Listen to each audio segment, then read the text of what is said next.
ሰላም ጤና ይስጥልን ውድ በሀገር ውስጥና በውጭ የምትገኙ ቤተሰቦቻችን ከገበታ ሚዲያ የዕለቱን አበይት ዜናዎችንና ትኩስ መረጃዎችን ይዘንላችሁ ቀርበናል። አብራችሁን ቆዩ። በቅድሚያም ዋና ዋናዎቹን ሰበር ዜና። መከላከያ ሰራዊት የምሬ ወዳጆችን ፋኖ ደመሰሰ። በወሎ ቀጠና ከማለዳ አንስቶ ከባድ ውጊያ መቀስቀሱን ተከትሎ ሰራዊቱ ምሬን የተመለከተ ጥብቅ መረጃን አጋርቷል። ዝርዝር ይዘናል። በሌላ ዜና በትግራይ የግዳጅ ወታደራዊ አፈሳው በክልሉ የጦር መሪዎች እንደሚመራ ታወቀ።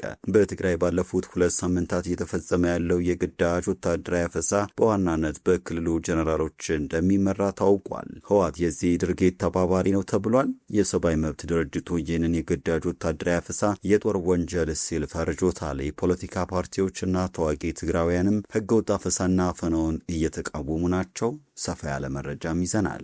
በሌላ ዜና መነሻቸውን ከአዲስ አበባ አድርገው ወደ ደቡብ አቅጣጫ ከሀገር ለመውጣት በመጓዝ ላይ የነበሩ 122 ኤርትራውያን ስደተኞች በቁጥጥር ስር ዋሉ። የደቡብ ኢትዮጵያ ፖሊስ ስለ ህገወጥ ስደተኞቹ መያዝ ያስተላለፈውን መረጃም ተካቷል።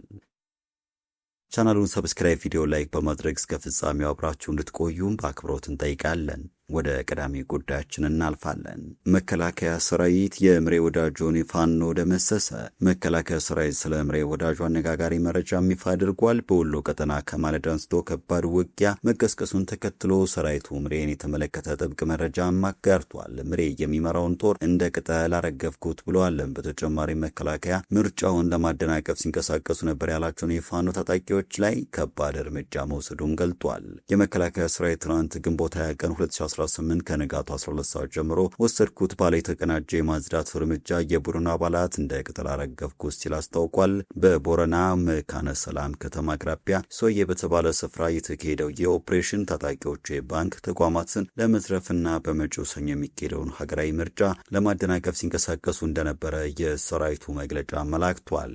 የ11ኛ እዝ ኮር ዋና አዛዥ ኮሎኔል ገዳ በዳዳና የአንድ ክፍለ ጦር አዛዥ ኮሎኔል ተስፋዬ መልካሙ እንደተናገሩት የሽፍታ ስብስብ በማለት የገለጿቸው ታጣቂዎች ሀገራዊ ደህንነትና የህዝብንም ሰላም በመቃረናቸው ጥቃት እንደተፈጸመባቸውና እጃቸውን መሳሪያ ላይ ሳይጭኑ ሙሉ በሙሉ እንደተመቱ ተገልጿል። በደቡብ ወሎ ዞን ቦረና አካባቢ ተወሽቆ በነበረ ጠላት ላይ በተወሰደው እርምጃ 6 የጽንፈኛው አመራሮችን ጨምሮ 61 የዘራፊው ቡድን አባላት እርምጃ እንደተወሰደ ተነግሯል። ክፍለ ጦሩ በተከታታይ ባካሄዳቸው ዘመቻዎች የጠላት የስበት ማዕከል ለይቶ በመምጣቱ የጽንፈኛው ኃይል በከፍተኛ ደረጃ ተመናምኗል ብለዋል። መከላከያ ሰራዊት በሰጠው መግለጫ የ11ኛ እዝ ኮር ዋና አዛዥ ኮሎኔል ገዳ በዳዳና የአንድ ክፍለ ጦር አዛዥ ኮሎኔል ተስፋዬ መልካሙ በትናንትናው ዕለት የክፍለ ጦሩ 2 ሬጅመንቶች በወታደራዊ ጥበብ የተሞላ ስልት ተጠቅመው በጠላት ላይ በከፈቱት ማጥቃት በርካታ የምሬ ወዳጆ የአካባቢው ጽንፈኛ አመራር ተደምስሷል ብለዋል።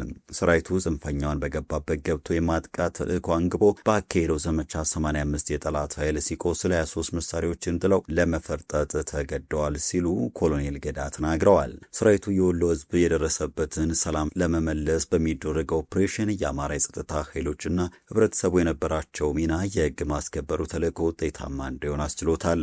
በአሁኑ ወቅት የክልሉ የጸጥታ ሁኔታ እጅግ አሳሳቢ ደረጃ ላይ እንደሚገኝና በተለያዩ አካባቢዎች የመንገድ መዘጋት ጥሪዎች መኖራቸው እየተዘገበ ይገኛል። የአማራ ፋኖ ብሔራዊ ንቅናቄ በምህጻሩ አፋብድ ብሎ የሚጠራው ቡድን በትናንትናው ዕለት በወጣው መግለጫ ከዛሬ አርብ ዕለት ጀምሮ ለሚቀጥሉት 5 ተከታታይ ቀናት የሚተገበር የተሽከርካሪ ገደብ ማወጁን አስታውቋል። ቡድኑ ይህንን ያለው የአገር መከላከያና ጥምር ጦር ይዞታውን እያሰፋ መሆኑን ተከትሎ ነው ብለዋል። የአማራ ክልል መንግስት በበኩሉ መንገድ ለመዝጋት የሚሞክርና ለማዘጋጀት የሚሰራን ጽንፈኛ እንታገስም ብለዋል። በወሎ ቦረና የተከሰተውና የመንገድ መዝጋት ጥሪ በምርጫው ዜማ ላይ መከሰቱ የሁኔታውን አሳሳቢነት ከፍ አድርጎታል። ከቅርብ ጊዜያት ወዲህ አብዛኞቹን ይዞታዎቹን እየተነጠቀ የመጣው የፋኖ ኃይል አሁን በሽምቅ ውጊያና ሽብር በሚመስል የውጊያ ስልት እየተጠቀመ እንደሚገኝ እየተነገረ ነው።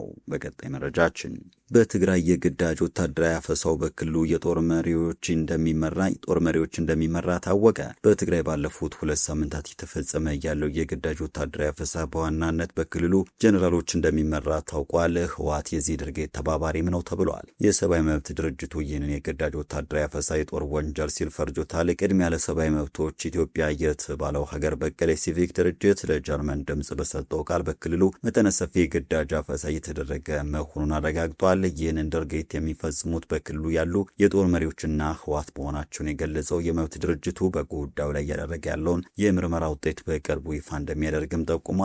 የመጣልን መረጃ አንደኛም ከዚህ በፊት የተመለሱ ታጣቂዎች፣ ሁለተኛ በቤተሰብ ደረጃ ወደ ትግሉ ያላስገባ የሚባል ነገር አለ፣ ሶስተኛ ወርቅ ማውጫ አካባቢዎች ወጣቶች ሰብሰብ ያሉባቸው አካባቢዎች ላይ አፈሳ እንዳለ፣ በኃይል ወደ ውትድርና ማስገባት እንዳለ የተለያዩ መረጃዎች ወጥተዋል ብለዋል። ምክንያቱ ካለው ፖለቲካዊ ሁኔታ ጋር የሚገናኝ ነው ያለው ድርጅቱ በተለይም የፕሪቶሪያ ስምምነት ወደ መፍረስ ደረጃ መምጣቱ አንዱ ምክንያት መሆኑን ገልጸዋል። ሰውን አስገድደ ወደ ውትድርና ማስገባትና ህይወትን ማስከፈል በጣም ከፍተኛ የሆነ ዓለም አቀፍ የጦር ወንጀል ነው ሲሉም የድርጊቱን የጥፋት ደረጃ ጠቅሷል። ይህንን እያደረገ ያለውም ትግራይ ክልል ውስጥ ያለው ወታደራዊ ኃይል እንደሆነና ህወሓት ደግሞ የሚተባበር ነው ብለዋል። ከዚህ ጋር በተያያዘ ህወሓት ከቅርብ ቀናት ወደ አስገዳጅ ወጣቶች ወታደራዊ አፈሳ እየተካሄደ መሆኑን ይህም ህዝብን በጭንቅ ውስጥ የከተተ በመሆኑ በአስቸኳይ እንዲቆም ሳልሳይ ወያኔ ትግራይ ፓርቲ ጥሪ አቅርቧል። ፓርቲው ህወሓት እየተካሄደ ነው ያለውን አስገዳጅ አፈሳ ለማስቆም ፖለቲካዊና ዲፕሎማሲያዊ ስራዎችን እንደሚሰራ አሳውቋል። ሌላው ፓርቲ የኢትዮጵያ መንግስት ተፈናቃዮችን ወደ ቀደመ ቀያቸው እንዲመልስ ጠይቆ በትግራይ ላይ ደሞዝና መሰረታዊ ሸቀጦች መከልከል ተገቢነት የሌለው ተግባር በመሆኑ በጽኑ እንደሚቃወም ገልጿል። ህወሓት በቅርቡ መልሻለሁ ላለው ምክር ቤትና መንግስት እውቅና እንደማይሰጥና ምክር ቤቱ የሚያሳልፋቸው ውሳኔዎች ምንም ተቀባይነት የሌላቸው መሆኑን ሳልሳይ ወያኔ ፓርቲ አስታውቋል። ሌላው በትግራይ ነጻነት ፓርቲ አመራሮች መካከል በቅርቡ በተፈጠረው የመሰንጠቅ አደጋ ምክንያት ከፓርቲው ጋር ፈጥሮት የነበረውን የግንባር ምስረታ ለጊዜው ማቋረጡን ይፋ አድርጓል። በትግራይ ውስጥ ሌላ ዙር ጦርነት እንዳይከሰት በተጋሮች መካከል ውይይትና እርቅ እንዲደረግ ጥሪም አቅርቧል። በግንቦት 20 ለትግራይ ህዝብ ነጻነት አጎናጸፍኩ ሲል የሚደመጠው ህወሓት አሁን ደግሞ ለትግራይ ህዝብ ከደርግ የባሰ ጭቆና እየደረሰበት መሆኑን የትግራይ ተወላጆች እየተናገሩ ናቸው። በትግራይ ረሃብ፣ መሳደድ፣ መፈናቀል፣ መታፈን፣ ትጥቅ ማስፈታትና ማዋከብ የዕለት ተዕለት ስራ ሆነው ቀጥለዋል። በቀጣይ መረጃ መነሻቸውን ከአዲስ አበባ አድርገው ወደ ደቡብ አቅጣጫ ከሀገር ለመውጣት በመጓዝ ላይ የነበሩ 122 ኤርትራውያን ስደተኞች በቁጥጥር ስር መዋሉንና ለፌዴራል ማስረከቡን በደቡብ ኢትዮጵያ ክልል ወላይታ ዞን የጠበላ ከተማ አስተዳደር ፖሊስ አስታውቋል። የከተማው ፖሊስ አዛዥ ኢንስፔክተር አብርሃም ባሳ ከስደተኞቹ 8ቱ ህጻናት መሆናቸውንና 2ቱ ገና ታዳጊዎች እንደሆኑ ገልጿል። ስደተኞቹ በተያዙበት ወቅትም በሰጡት ቃል ሁሉም ኤርትራውያን መሆናቸውንና በአርባ ምንጭ ጅንካ መስመር አድርገው በኬንያ በኩል ከኢትዮጵያ ለመውጣት እየተጓዙ እንደነበር መናገራቸውን አመላክቷል። በሁለት ታታ የህዝብ ማመላለሻ አድርገው ኤርትራውያን ሲጓዙ የነበሩ 2 ተሽከርካሪዎችና ረዳቶች አብረው በቁጥጥር ስር መዋላቸውንና አዘዋዋሪዎቹ በህግ እንደሚጠየቁም አዛዡ ገልጸዋል። ስደተኞቹ ለፌዴራል ማስረከባቸውን ያመላከቱ ሲሆን ከተያዙት ውስጥ ተደጋጋሚ የመጡ ስለመኖራቸው አመላክቷል። ኤርትራ በዓለም አቀፍ ደረጃ በስደተኞች ቁጥር ከፍተኛ ድርሻ ካላቸው ሀገራት አንዷ መሆኗ የታወቀ ሲሆን ይህ አሳሳቢ ክስተት በዋናነት የሚመነጨው በሀገሪቱ ባለው ላልተወሰነ ጊዜ የሚቆይ ብሔራዊ አገልግሎት፣ የፖለቲካ ምህዳር ጠባብነትና የኢኮኖሚ ተግዳሮቶች መሆኑ ይነገራል። አብዛኛው ወጣት ትውልድ ለዓመታት በወታደራዊ ወይም በሲቪል አገልግሎቶች ውስጥ እንዲቆይ መገደዱ ለወደፊት ህይወቱ የተሻለ ዕድል ፍለጋ ወደ ስደት እንዲገፋፋው እንዳደረገ በርካቶች ስደትን እየመረጡ እንደሆነም ተሰምቷል። ይህ ደግሞ ከፍተኛ የትምህርት ደረጃና የቴክኒክ ክህሎቶች ያላቸውን ወጣቶች በማጣቱ የአገሪቱን የረጅም ጊዜ ልማት እያስተጓጎለ የሰው ኃይል ማፍሰሻ ቀውስ አስከትሏልም ተብሏል። ስደተኞቹ በጉዟቸው ወቅት ለከባድ ደህንነት ስጋቶች፣ ለሰብአዊ መብት ጥሰቶችና ለህገወጥ የሰው አዘዋዋሪዎች ብዝበዛ የሚጋለጡ ሲሆን ይኸውም ሰሞኑ ወደ ኬንያ ጉዞ መነሻም የዚሁ አካል ነው ተብሏል። ኤርትራውያን ወደ ውጭ መሰደድ በቤተሰብ መበታተንና በማህበረሰብ መዋቅር ላይ ከፍተኛ ክፍተት ፈጥሯል ተብሏል። ምንም እንኳን በውጭ ሀገራት የሚኖሩ ኤርትራውያን ለቤተሰቦቻቸው የሚልኩት የገንዘብ ድጋፍ ለሀገሪቱ ኢኮኖሚ አስፈላጊ ቢሆንም የስደቱ መሰረታዊ መንስኤዎች ሳይቀረፉ መቀጠላቸው ሀገሪቱን በአንድ በኩል ከሰው ኃይል በሌላ በኩል ደግሞ ከቋሚ ማህበራዊ መረጋጋት እያራቆታት ይገኛል ተብሏል። ከሰሞኑ በመግለጫቸው